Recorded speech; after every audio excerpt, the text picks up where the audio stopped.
Another day is here.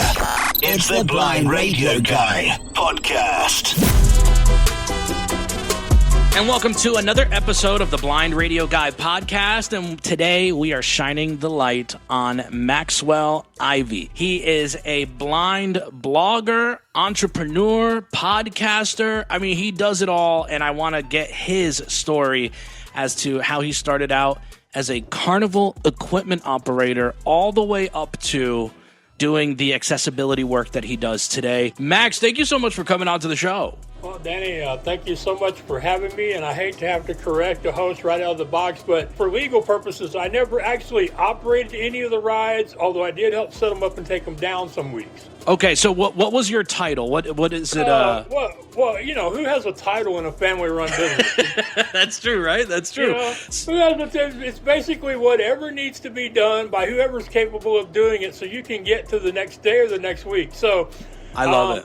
I grew up in a family of carnival owners in the Houston, Texas area. I have a cousin who's still in the industry that's running a multi-million-dollar operation now.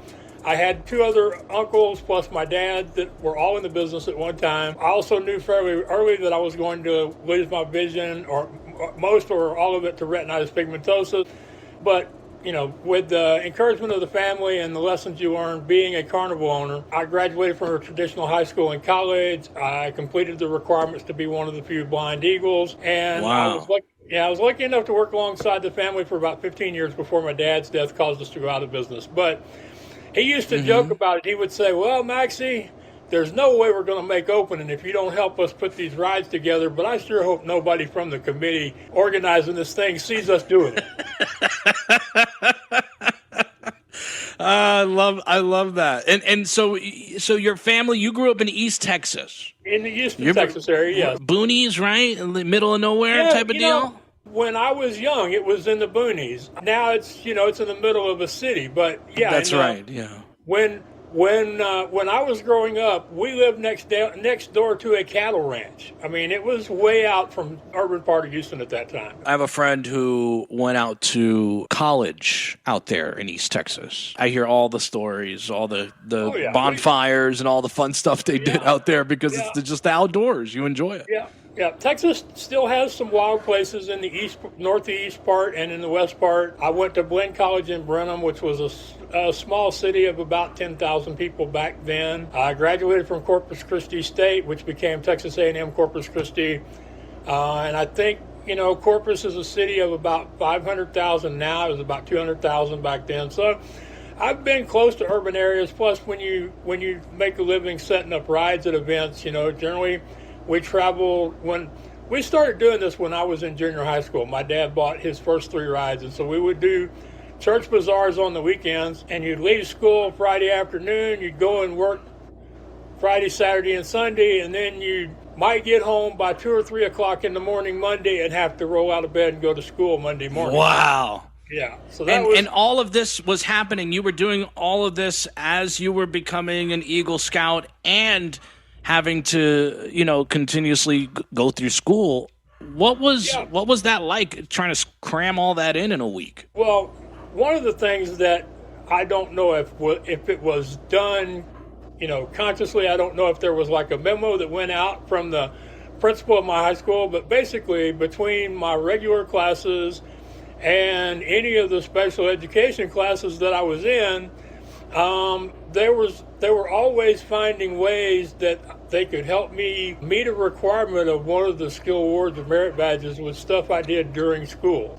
That was helpful. I was in swimming for half a year, and that allowed me to build up to the point where I could swim the quarter of a mile to get the life-saving merit badge, even though I didn't go and get the full-on life-saving certification. One half of a year, I took archery and PE, things like that would happen. The other thing is in the Houston area, the carnival business is really hit and miss as far as available really good bookings. So a lot of times it worked out that a week that I needed to go on a camp out or something was a week that wasn't going to be a great week for wherever we were working. So it all coincided together. Yeah, it all kind of worked together. It all kind of worked together.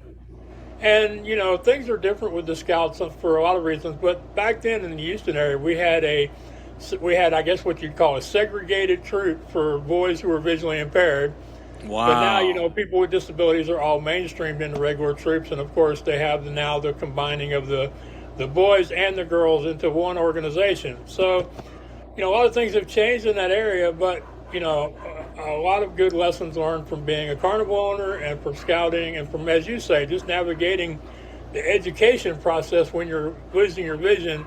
When I started high school, I was much better at math than I was by the time I finished it, because, as I'm sure you know, the farther you go along in math, the less it involves numbers and the more it involves pictures. Yes, pictures and letters. Like, I thought, growing up as a kid, they always said math is numbers until you start getting into high school, and then they want you to put X and Y's here.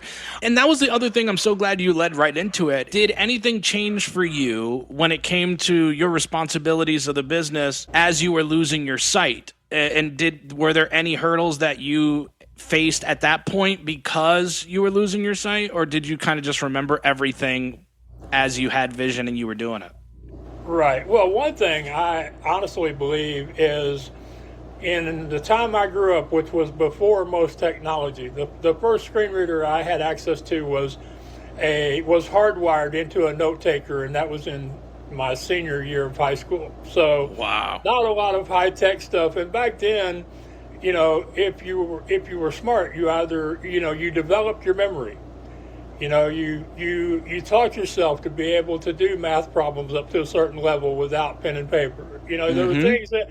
My memory used to be so much better before computers and smartphones. I mean, I was just talking about this. Somebody was this week telling me, I don't care how much you implement AI, you should definitely still keep up your writing skills. It's kind of like one of those things where they say people should do puzzles so that you don't have early onset dementia. Right. They say that you got to keep the skill up.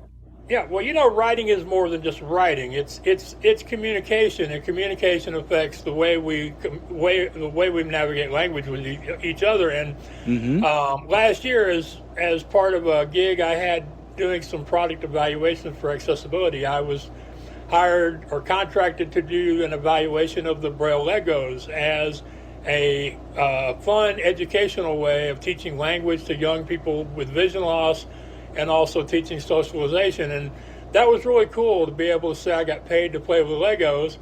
And at the end of it, I told people, I said, they got the education stuff nailed, but they got to work more on the fun side of it, because I didn't get to build no Death Star, Yeah. But the thing I learned during that process was that just how much more challenging the life of a visually impaired person is if they don't have some way to write at an early age, whether that's Braille, 1,000%. very large print. You got these new tactile things where people can basically color or draw in 3 dimensions. There has to be some way to form letters and form words. And if you can't do that at, say, by 4, 5, 6 years old, it's really going to come against you when you're entering the more higher education, or even some of the learning that we have to do in order to be able to get and hold down a job, not just the skills of the job, but the socialization that goes into being a successful part of a team anywhere, so. Yeah. And I love that you're speaking on that, because we're going to talk about how you started your businesses. So first, when your dad passed away, where was the business at that point, and what made you shut it down? And then how did you pivot to starting your own broker business?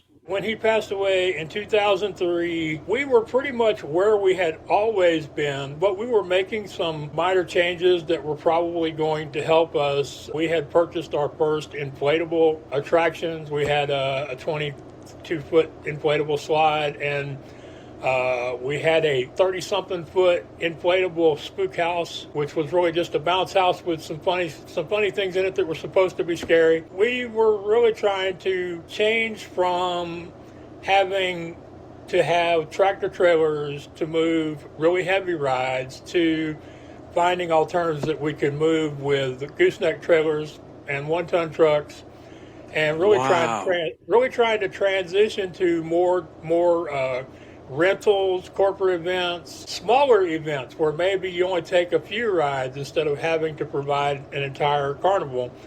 That's where we were going at the time. But at the same time, we had these existing contracts. My family was really good at the personal side of being in business. We could break people down that had never had a carnival, didn't ever want to have a carnival.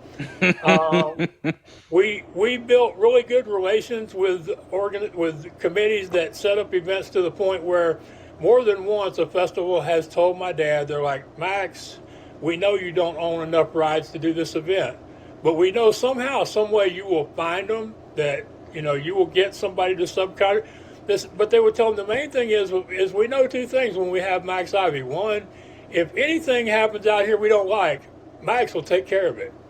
And two, if Max tells us he's going to give us 25% of the gross, he's not going to give us 25% of 25%, Yep. So years after my dad passed away, my mom still had the contract on the Groves, Texas Pecan Festival, which is actually the Texas State Pecan Festival. And she was the grand marshal in the parade one of those years.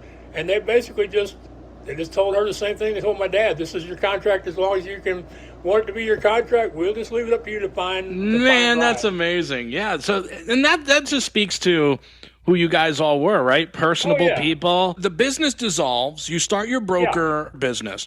When did you have the time to sit down and self-teach HTML coding?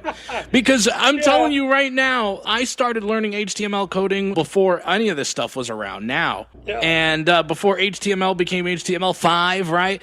And it was one of those things where I was just like, this is just way too tedious. Like, I love it. It's cool when it comes out, but it's just way too damn tedious. So right. Well, see, tedious to some people is simplistic to others. Yes. And there used to be a guy on TV who sold an infomercial about running a business successfully, and he said he would always say there's a reason why there are cookie cutters for bakers. And HTML is that way. So here's the thing. I tried to figure out, how does a blind guy start a website? In 2006, 2007, Yep. None of the, what you see is what you get would have worked for me. There really wasn't an equivalent to like GoDaddy or Square. Yep. And there sure wasn't WordPress, because I almost gave a talk in 2020 on the 10th anniversary of WordPress. So my options were to pay somebody a lot of money, and I mean a crazy amount of money, because back then webmasters were also... Even webmasters that could see were scarce on the ground. They got paid really good money back then. The other option was to teach myself to code HTML. And so basically you learn how to do one thing, and then you do that thing. And then you translate it to other things. And you translate it to other things. And then once you've got there's only like 5 or 6 things you really need to be able to do on a website. That's create a page, create a link, add a heading, add text, add a photo, embed a video, add an email and you're good link. to go. There's only like 6, and once you learn how to do those things, you just do them over and over and over again, you're cool. So I would say that it took longer to find out that I needed to learn HTML than it took to learn HTML. How did you learn? I used echoecho.com. That was the website I used to go to, and that had all the tutorials and everything. Yeah.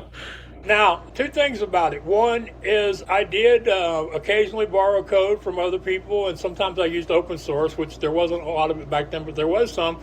And there was one piece of open source that I really wish there was an equivalent within WordPress, because it was so much easier than any of the galleries that you have in WordPress. It was called SPGM from SourceForge. Once I installed it on my website, it allowed me a really simple way to upload images, to write descriptions, and then, post the price so people could reach out to me for a piece of equipment. But the one big mistake that I made with my website, and you may have heard this story before, but I'm going to tell it again because it's one of my best. Sure. In the beginning, I was trying to decide on what colors I would use. And in HTML, you have 2 choices. You can either use what's called the hexadecimal numbers, which didn't mean nothing to me, or you can go with just the straight basic color names. So that's what I did. And I went with yellow for my background because I remembered when I could see better that the plush toys always looked better on yellow than they did on white. I went with blue with my text and red for my link text and orange for my previously clicked link text. And I thought I'd done pretty good until, maybe a year or two later, somebody finally had the nerve or got mad enough to point it out to me. They're like, man, a blind guy really shouldn't be doing what you're doing because your colors are horrible. And I asked him what he meant. He said, well, you have this ice-creaming yellow and this dark navy blue and this brick red and this fluorescent orange. It looks like something off the side of a honky-tonk. And as I'm hearing it, as I'm thinking about this, I'm like, and he wasn't the only one who thought it. He's just the only one who said it. So basically, my website for the first 3 years was so bright that Ray Charles and Stevie Wonder could have argued over it. It was bad. If you doubt me, go look up midwaymarketplace.com from 2008 or 2009 on archive.org. On the way back, baby. On the way back machine. But I strongly advise you to not look directly into your monitor. You're going to have to put some glasses on, some shades on. Yeah, so I love this. So you teach yourself HTML. You're building yourself these businesses. Is that what prompted the Blind Blogger? So I only had one website for the first, I'd say, 4 or 5 years, which was midwaymarketplace.com. People, they seen how I was going through the various challenges of that website, of recruiting clients and setting fees and writing descriptions, later on adding videos, doing a blog, social media, and so as sighted people often will do, they were inspired by my work and asked me to share more about being a blind entrepreneur. Yeah. At the same time, I was starting to share on LinkedIn and Facebook about the amusement equipment. And since those people didn't see any other blind people doing what I was doing, they started calling me the Blind Blogger. So when I needed a place to share my experiences of being a blind entrepreneur, that seemed to be the most obvious choice to go with, and I did go with it. And the reason I had to have a second website is because the amusement industry is not the kind of place that wants to hear about how you are feeling. It's a very dog-eat-dog community. They feel like anytime somebody knows something personal about you, they can use it against you. So they just weren't the right audience for those sorts of things. And on the Blind Blogger, I really haven't thought a lot about it. But, growing up as a carnival owner, knowing that you have to promote your work or people won't come to the Midway, I had never thought about this. But I understand that back in 2000, we go back 14, 15 years back when I started the blindblogger.net, that a lot of people with disabilities were hiding their disability because they were afraid of being stigmatized on this new thing called the internet, the way they had been stigmatized in person. So I was one of the few people that was out there publicly, and I think you know a little bit about this yourself because of what you were telling me about somebody in the radio world telling you needed to be the blind radio guy. And the same kind of the same thing happened to me, except they didn't tell me I needed to be. They told me I already was. Right. So that's where the Blind Blogger came from, and I've been blessed that over time I've been able to see the impact of my site and your site and others on our community, to the point where most people with disabilities nowadays do not hide their challenges. They're very open about their disability, or if they want to be, they are. If they don't, it's not a they're scared to do it. It's a personal choice thing nowadays. And most people with a disability, you'll see some references to it in their business names, their taglines, their social media profiles, and even in the images, emojis, stickers, GIFs, all that stuff that people use to communicate. So I feel like I really had trouble until last year when some good friends explained to me that this makes me a trailblazer in my community. Now that I think about it, I'm sitting across the mic from another guy who can call himself a trailblazer in the community. Because who knows how many people decided, I could do a podcast if Danny can do radio, And I think I'm so glad you're saying this.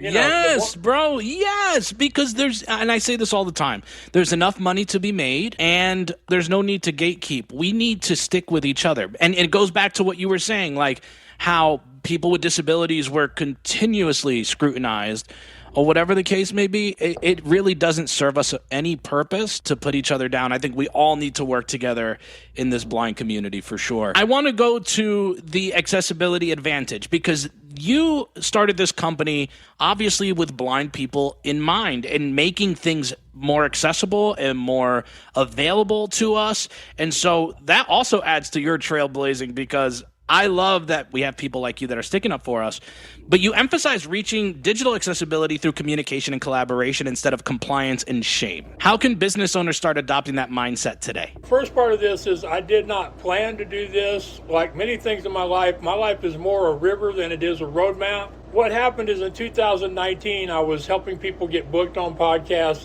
as a way of bringing in income. And a guy named Alex Sanfilippo started a new site called Podmatch to use the early forms of AI to connect podcast hosts with podcast guests at podmatch.com. And I saw it as something that would be very helpful to me as a host and a guest and as somebody getting paid to book people as guests. So I tried to use it. It wasn't accessible. I reached out to him. We had some conversations. They made some small improvements based on the bandwidth of their team at the time. I helped them come up with some short-term workarounds that I communicated for them to new users who were visually impaired. And over time, it went from a volunteer thing to a paid thing. And Alex has been one of those voices in my ear, like Jiminy Cricket, telling me, Max, you are the expert. Max, people need you. Max, that's a good voice to have. Doubting your abilities, your value, So, and then the second thing happened is the people over at AudioEye, which is, you probably heard I know of AudioEye. Yeah, they are a huge enterprise-level company that, depending on who you believe, are either automation-based or overlay-based. I'm not going to get into that discussion because I make money off of them, and I want to keep working for them until they no longer need my services,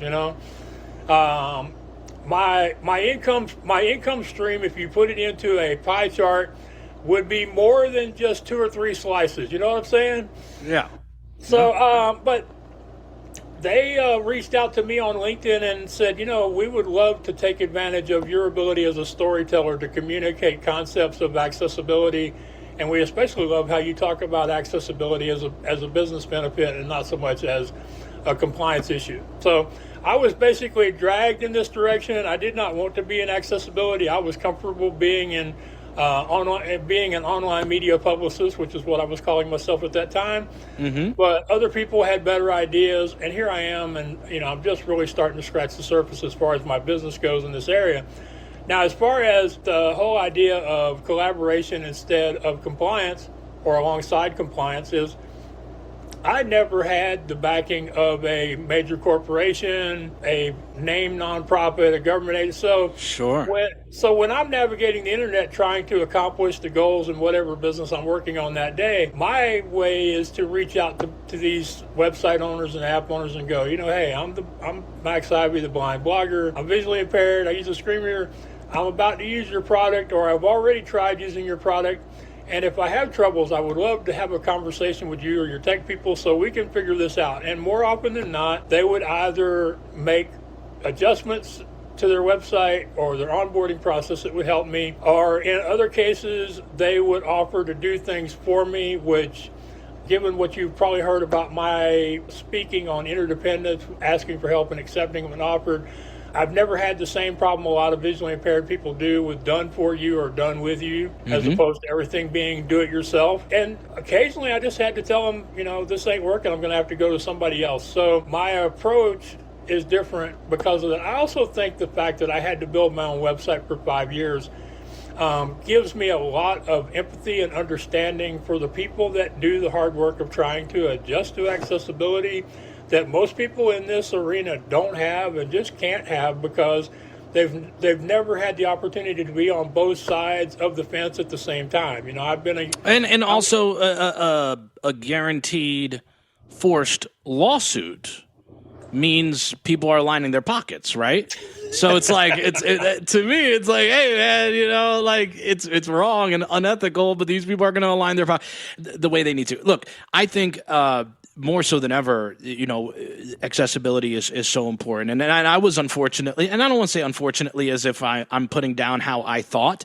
I've always been one of those people that looked at life as a realist, and I understood how important accessibility was, but I also understand and grapple with the fact that life wasn't made for us, right? And so it's one of those things where I go back and forth. But now, with how much AI has been implemented in the last couple years to be able to make things accessible right out the gate as you're working on the project, as you start a project, more awareness should definitely be made. And it shouldn't be an excuse in 2026, right? I love that you approach, because nobody likes to be told what to do or threatened. No, and nobody likes to be shamed. Nobody likes to be told they're a bad individual or a bad corporation. And it is one of those things. The more I can show a business owner that it's in their best interest, the more likely they are to wonder, well, what do I do next? There's a great quote from Nietzsche, which, a lot of people don't like him because some of his work was used by some really bad people later on.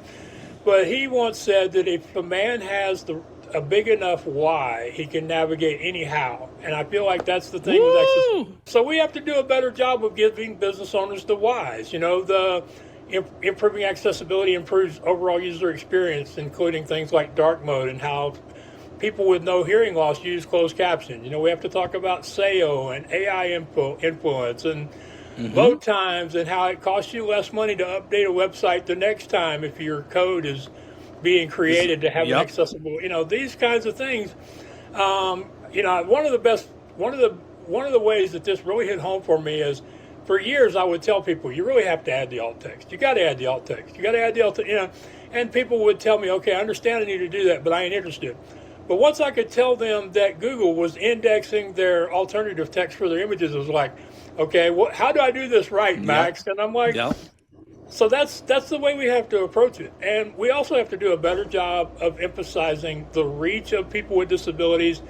And when I say reach, I think that's actually the right word, that or clout. We need to go beyond the raw numbers and talk more about the loyalty of people with disabilities as consumers. The fact that we often have to overpay for products that are accessible, and the fact that we will advocate for businesses that make the effort. And of course, sincere, continuous effort's the thing we want. We know nobody ever gets to perfect accessibility, and trying to get that is just insane. But we will advocate. We will stick with companies. And so I really feel like beyond the numbers, both the numbers of people and the amount of money being spent, we really need to emphasize this consumer loyalty, this engagement on behalf of brands, and also the dedication and loyalty of employees for people who are willing to work on inclusion in their workplace. Absolutely. Yep, and there we go. And that's where, it's so funny, the people who always say, like, I hate politics, but I'm like, unfortunately, everything is politics, right? and the implementing of DEI programs so that we can have people on the team that are responsible for looking at these things and making sure that everything is up to par for all of us to be able to use, right? And so exactly. You've done the podcast thing. Obviously, people have tapped you for your storytelling.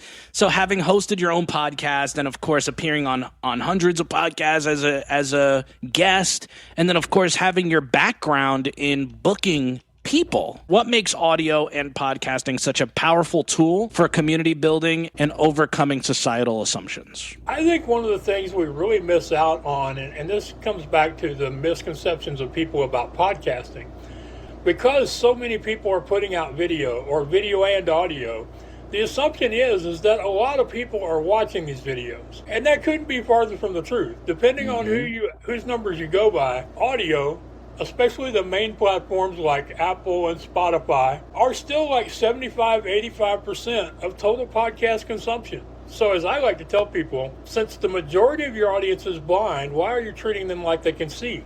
So I feel like podcasting gives people a great opportunity to connect with people in a way that you can't do when you can see them. I mean, a lot of biases, prejudices are triggered by what we see when we meet a person. And there, of course, is the old line about how quite often we are fooled or deceived by our eyes. So I feel like podcasting has a great opportunity to connect, but I think people that are using it, they could learn a little something from the visually impaired, because one thing hosts need to do more of if they want to make a real connection with their audience, for the ones that are listening, is do some audio description. Describe yourself, describe your background, describe your guests. You know, earlier you mentioned that you had to get one of your dogs out of the way so we could record. Well, I personally believe if the dog wants to be on camera, let the dog be on camera. But give us a description of him so we can give you the cute points and go, yeah, I like that guy and I like his dog. Just hopefully it won't be a case where they'll go, I'd rather hear more from the dog next time. But right, exactly. But all these things are, you know, gestures, facial expressions. Anytime as a host, you can communicate these to the audience that is listening, even if you're producing video and audio at the same time. These are the kind of things you make a connection with your audience. You build the feeling of immersion, the feeling that they're part of what you're doing. You create loyalty. And these are the kind of things that grow downloads, that increase email list subscriptions, that give you the kind of audience where, you know, if you need to raise money, you can probably raise money. If you they feel personal to you, right? Sell merch, you know? Yeah, I'm so glad you're saying this, because it goes back to the radio mindset of everything, right? Yeah. Theater of the mind. That's what radio was. It was creating an image, creating a scenario that you can image in your mind when you listen to this audio, and you didn't need any video. Unfortunately, where a lot of the corporate companies that are doing the advertisements, that are giving the advertising dollars, I think they feel that video is important, because TikTok and all these short form video platforms, Reels, all these things really made these companies be like, okay, video's it. And then also, I think it makes your podcast more able to be sold. You can sell. You don't sell audio as easily as you can sell audio and video. Right. But recently I had an experience. I listened to a lot of Sirius radio, and a lot of the stuff on Sirius is television programs that are being rebroadcast to the audio feed. So a lot of times you don't get the commercials. But the other day I'm listening to one of these same programs on television, and they go to a commercial, and for some reason the commercial was one that had audio descriptions. And it was the Gain commercial where the guy and his wife are in the laundry room with the baby. Well, without the audio descriptions, I had no way of knowing that the reason Gain was important is there was a smelly diaper involved. You know what I mean? You know, there's a famous concrete foundation leveling company here in Houston. They run these ads about how this guy, he's going to go in the other room, get his computer, and while he's gone, if you have a sighted friend, you find out that like a ball rolled across his room without him putting whatever. So you know that the point is this guy's living in a house that needs its foundation level, but that doesn't come across on the audio because nobody took the time to describe it for the audio, and that's. But you're right. It is so much easier to record video and then just, you know, rip the audio out of the video and have them be pretty much the same broadcast. And I do agree with you. With corporations, they want to find ways of doing things where they do them very simply. They do them over and over again. They try to reach an audience based on what they think one person might be that would represent the whole audience, which is, you know, one of the reasons why corporations have so much trouble communicating with people with disabilities, because they keep trying to find a way to lump us all into one group, and we're really just a group of a bunch of crazy individuals. Yeah, exactly. Just mind crazy. And, you know, you mentioned AI tools a little earlier. You know, while there aren't any tools yet other than commercial ones to do audio descriptions for video, and this is a tricky area because there are quite a few people with vision loss who make their livings doing voiceovers for audio descriptions, but for a small timer, a podcast host, we are starting to see things in AI that will allow a podcast host or a YouTuber to create audio described tracks for their videos, as long as the videos aren't very long. I like that. I like what they're working on over there. It's a cool guy and what he's got going on. Yeah, so those are some cool things. I I find I like AI better in small doses than websites that were built strictly 100% with AI. And I actually have a few problems with AI right now. A lot of the AI-based tools that are supposed to make my life and your life easier were not built for screen reader users. So it's like other kids have better toys than I do, and I'm not happy about it.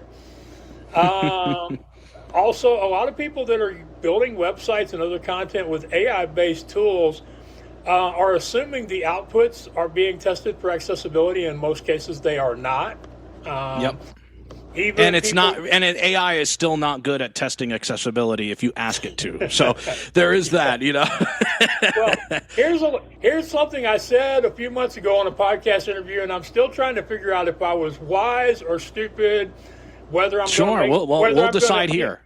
Yeah, so whether people are going to be mad at me or impressed by me. But I told a host, I said, at this point, all AI is doing is creating inaccessibility at scale. Inaccessibility at scale from AI. And I'm like, somebody eventually is going to call me out on that. But for right now, at least, whenever people try to depend strictly on AI to build accessible content, they're ending up with, with worse rather than better.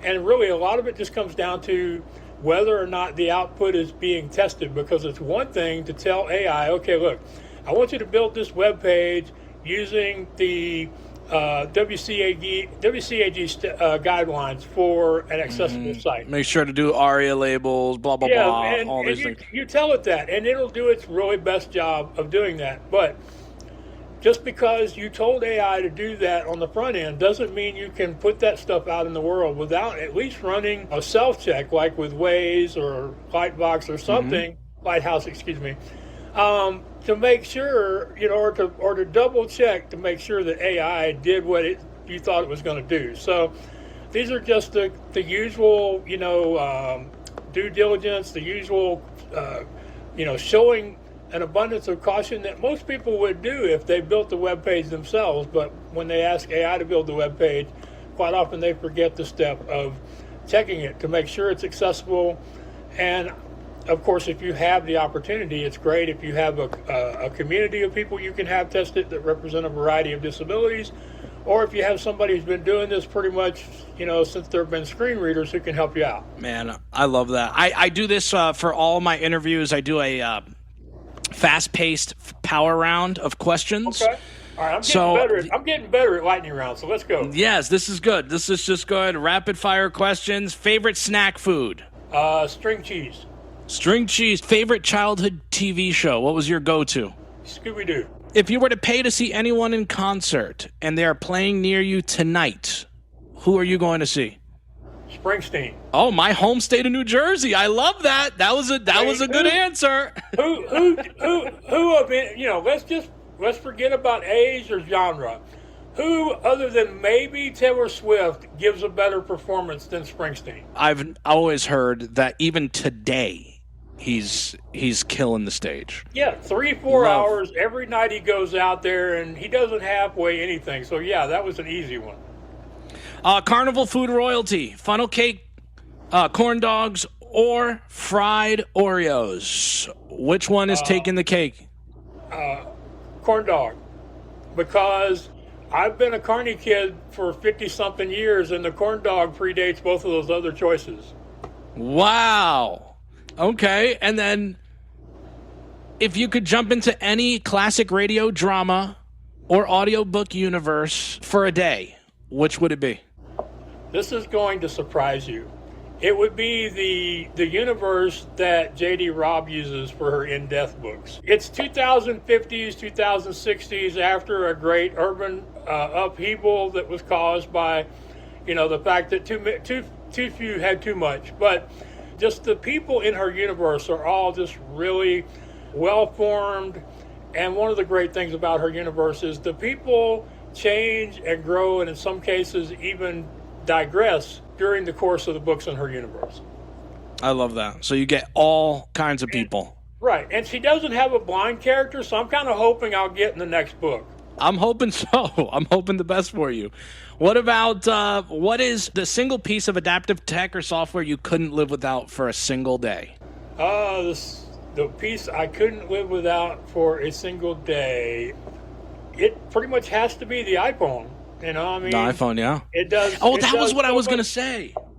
I think, you were talking about how people, thanks to people like us who came out here and unashamedly talk about how we navigate life as blind men and as blind people. I think the iPhone changed the amount of people that were put onto the internet. I don't think we would have seen this many of people in the blind world and around our country and around the world if we didn't have the iPhone. And I think it's so crazy that we see the influx now.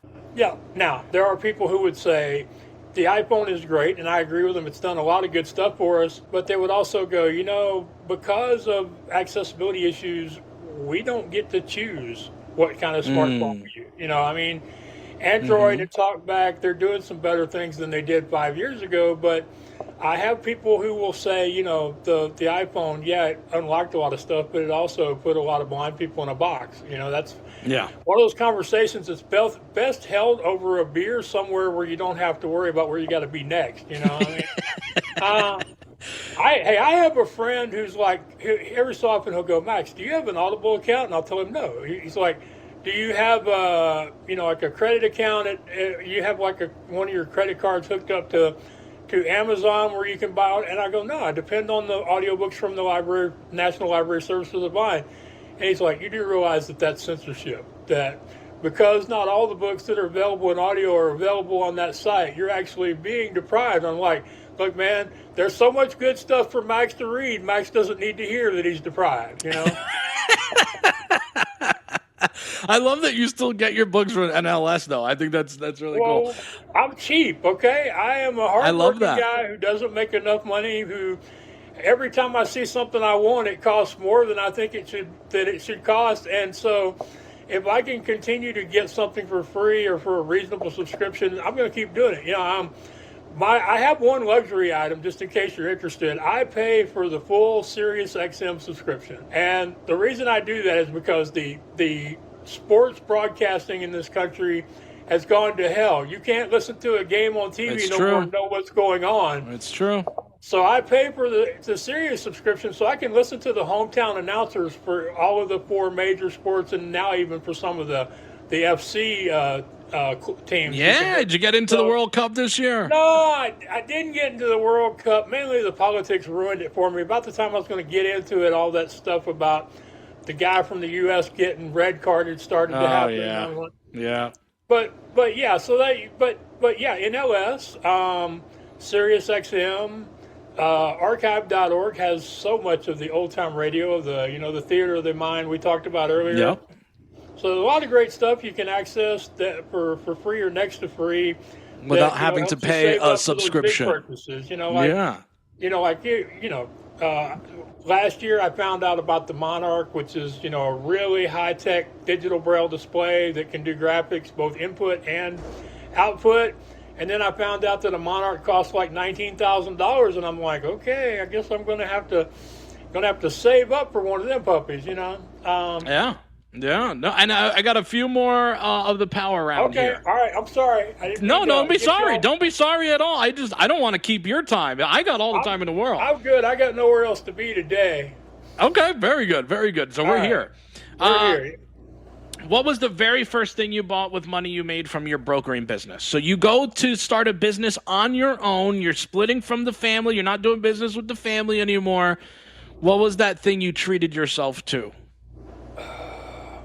I don't honestly know that I did treat myself to. I have a real hard time spending money on myself. Matter of fact, if you want to start an argument in my family, ask them, well, what do y'all buy Max for a present? And they'll be like, he does. I really feel like my vision loss deprived me of lust for material things. And I don't know if that's a good thing or a bad thing. I think most days it's a good thing. But I bought. No, I didn't buy the iPod. My brother gave me that as a gift. I think I bought a actual Sirius radio back when you had to have a radio. When you had the receivers, yeah. Yeah, I think that would have been it. Of course, it was kind of hard to splurge too much. My first sale netted me $300. But my second sale netted me $1,500. Unfortunately, that week, the week that check showed up, I can't remember what it was, but something happened in the family where somebody else needed that money more than I needed to go to Walmart with it, So there's that. I mean, you're being a good guy. I really enjoy being able to support the family and to support people I care about. So to me, while I don't really get into material things, sometimes the thing I want to do is to help somebody else feel better. I wish I could tell you that I sold a new roller coaster at one point, and my end, the gross was $4 million, and my end was $200,000, but that just never happened. Imagine. Let's do it. Hands down. What is the best carnival ride ever created? Is it the Ferris wheel? Is it the zipper? No, I would say the best carnival ride ever would have to be rides that people continue to ride up through today, no matter what. So you're talking about the merry-go-round or the Sizzler. My all-time favorite was the bumper cars. I've always liked rides that don't require me to go upside down better. In fact, I am not a real fan of coasters or thrill rides in general, which people get a hard time about because I grew up in a family of carnival people. And no, it has nothing to do with the safety of the industry. It just has to do of, when you have RP, one of the things you have to deal with is the inability of your vision to adjust going in and out of dark places. And a lot of roller coasters, especially at theme parks, and a lot of water attractions at theme parks, you're constantly going in and out of themed areas and in and out of dark and light. So it's like being on a runaway train and you've got no input as to what's coming next. It's wow. Okay, so I'm gonna share this story, and I've shared this story I think on my podcast before, but I'll share it again. I love water parks more than I love amusement parks, but since I was 10 years old, I have a serious fear about roller coasters that go upside down. I won't even touch them. I don't want to hear about them. And I'll tell you where it came from. So when I was 10 years old, and I'm afraid to give years here because I don't want to make you feel like an old guy. I feel like an old guy anyway. I turned 60 2 months ago. So 60. Okay, all right. Yeah. Very cool. So I was 10 years old. This is 2003. I don't know if you remember this, but do you remember the Great Blackout of 2003 in the East Coast? No, it's not ringing. A lot of the country did not hear about this, and I'm actually so surprised because 3 or 4 states were without electricity one day, and it was the hottest day of the year. This was August of 2003, and some people in New York were out of power for weeks. That's how bad this was. Luckily for us, it was from like 3:45 when it all started till like 11 or midnight, same night, but we had the radios. We had the radio with the D batteries in it. Yeah. Okay? And we're listening to the broadcast, to the news in the area. And in one of the news reports, the guy goes, yeah, there are currently people stuck upside down on rides at Six Flags. And hearing that at 10 years old, that people were stuck upside down because the electricity went out, all I could think and make myself believe is, I would be that kid on the ride one day, upside down, and the electricity would go out. Yeah. So that terrified me when I was 10, and ever since then, I never touched a coaster that goes upside down. Well, you know how we can sometimes get twisted up by things that don't make sense. Okay, so when I grew up in the Houston area, we had a park here called Astroworld. And Astroworld had 2 coasters. Near the end, it got a third. But the main coaster was a ride called the Cyclone, which I was scared I would never ride the Cyclone. But we also had a ride called the Alpine Sleigh Ride that for some reason seemed benign to me as a ride that did not scare me. Well, the sleigh ride was themed with, like toboggans that you would sit in. And it didn't go straight up the hill like the Cyclone did, but it wound around until it got to the top of a pretty tall hill. Not as tall as the Cyclone, but close. And then you would come flying down, and they had it built so there would be these mannequins as if you were, traveling through a mining area, and it had all this great cold air. So, July, August in Houston, Texas, having, like 40-degree, 50-degree air conditioning on you was worth it. And it wasn't until many, many years later that I thought, Max, it's only in your mind that the Cyclone was scarier than the Alpine sleigh ride. They were both coasters. You just never realized it and never made the transition to where, I could have been riding the Cyclone if I'd wanted, Wow. It's just, isn't it amazing what the mind does? Like, if the mind perceives a certain thing, it just ruins it for the rest of time. Yeah. Which is one of the reasons why I really love the quote from Yoda in Star Wars where he said, "There is no big or small, there only is." Because quite often you can take somebody that's been doing something for a while, and if you put them in front of a bigger audience or put them in contact with somebody that's more well-known than they are, or that they feel like that person has done things that are more challenging, they all of a sudden lock up on something that they've been doing for a while. I've seen it happen with public speaking or being podcast guests. And it's one of those things you just have to remind yourself that I've done this before. Just because the audience is bigger, just because the host is somebody that everybody else knows who he is, doesn't mean that it should change how I do this. So 1,000%. And I always tell people that's what they bring you on. If they ask you to come on, they want you to come on because they know who you are and what you give and what you provide. Yeah. So I always be yourself, never change in front of anyone. And that gives me this last question in this list of power round questions. Okay. In just one word, how would you describe your personal motto when faced with a brand new challenge? Okay. Self-determination, which there's a hyphen in there, but I think it's just one word. That's a one word, yeah. Yeah.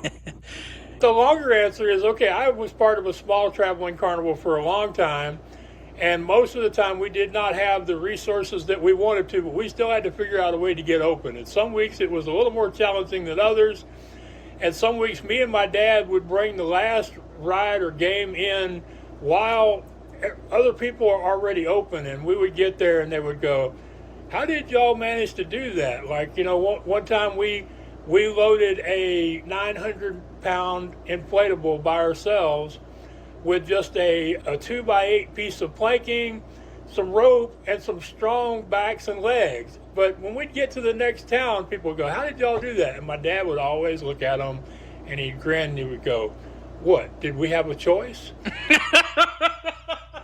And that has always stayed with me, because as a carny, the only thing that matters is make opening somehow, some way, make opening. Yeah. So, what, did we have a choice? I mean, that's true. That's true, man.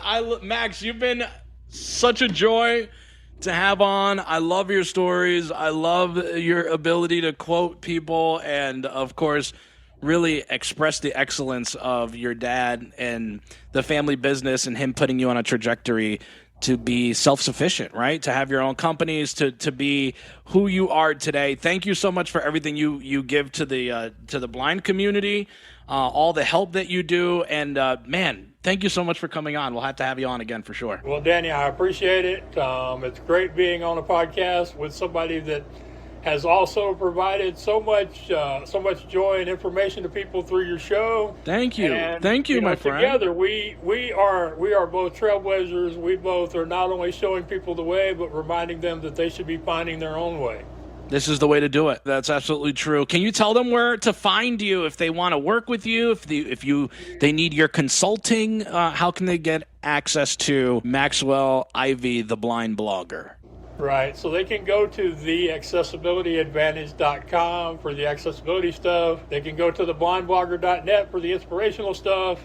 Or they can go and follow me on LinkedIn where I am Maxwell Ivey, and Ivey is Ivey. And pretty much everything I do ends up over there. One of these days I'm going to build a single website for Max Ivey or MaxwellIvey.com, and we'll make all this stuff simpler. But until then, that's the best I can tell them. Beautiful. And find me on social media, Blind Radio Guy, anywhere you browse social media. Of course, blindradioguy.com to check out anything and everything I'm always up to. And until next episode, I will see you